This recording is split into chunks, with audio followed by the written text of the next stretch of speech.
In a world where digital games reign supreme, there exists a cult-like enclave of Cardfight Vanguard players who cling to their cardboard like shipwrecked survivors clinging to flotsam. It's a phenomenon so baffling it makes flat earthers look open-minded by comparison.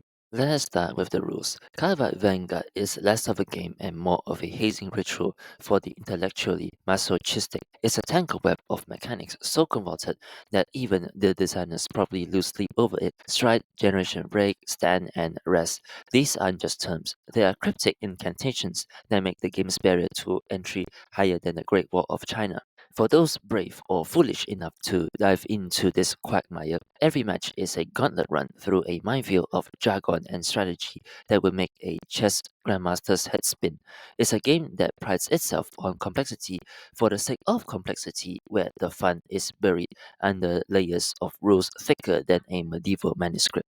While the rest of humanity enjoys seamless convenience of digital gaming, Vanguard players are still living in the past, shuffling their decks with precision of a neurosurgeon and the desperation of someone trying to find the last piece of toilet paper during a pandemic. They lay out their playmats as if preparing for a sacrificial ritual.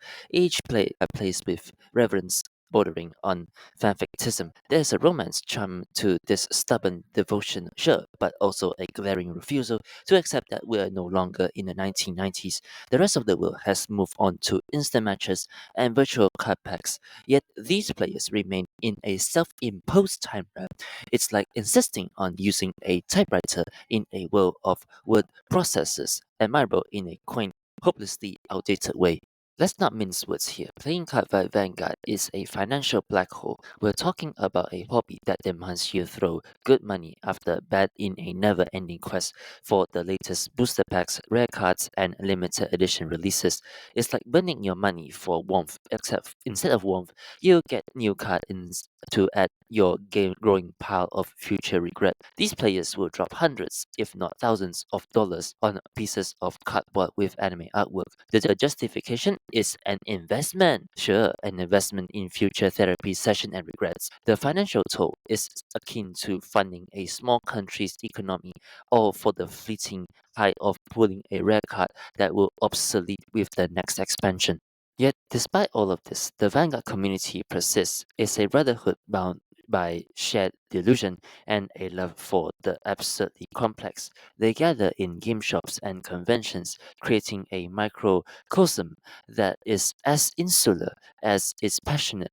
They speak a language they only understand, a mix of game jargon and anime reference that would leave an outsider's head spinning. My damage checks weren't that great. Coral souls were going into damage. Their dedication is a form of resistance against the encroaching digital age. In a world where social interaction is increasingly mediated by screens, Vanguard players find solace in face to face duels, in the tactile pleasure of drawing cards, and the visceral thrill of a well executed strategy.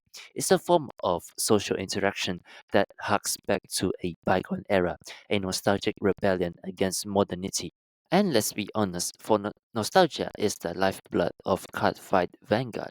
For many, it's a bridge to their childhood, a way to reconnect with simpler times when their biggest worry was drawing the right card at the right moment. It's a form of escapism that transports them back to the Hakon days of youth, a cardboard time machine to a world before adult responsibilities and digital interactions. But this nostalgia comes with a price. In clinging to the past, Vanguard players isolate themselves from the advancements and the convenience Okay. of the present. Oh, is this They the are GBA? relics of Wow, a bygone throwback. age. That's Their crazy. dedication, both admirable Crow and Clutch, tragically Chain misplaced. In a Ranker, world moving Drag at the Ruler, speed of light, they are Morfessa, content to Dark shuffle their decks Veil, and live Deep in their Graver, contained Gelodo, universe of Ludwig. cardboard. Why are people So here's to the Cardfight Vanguard players, the last of the cardboard crusaders.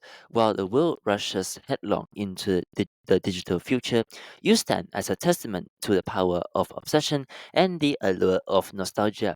Your game is a relic, your rules arcane, and your commitment is unfathomable. May your critical triggers always hit, and may your decks forever be stacked in your favor. You are the final bastion of a dying art, holding the line against the relentless march of progress with nothing but your cards and your unyielding passion.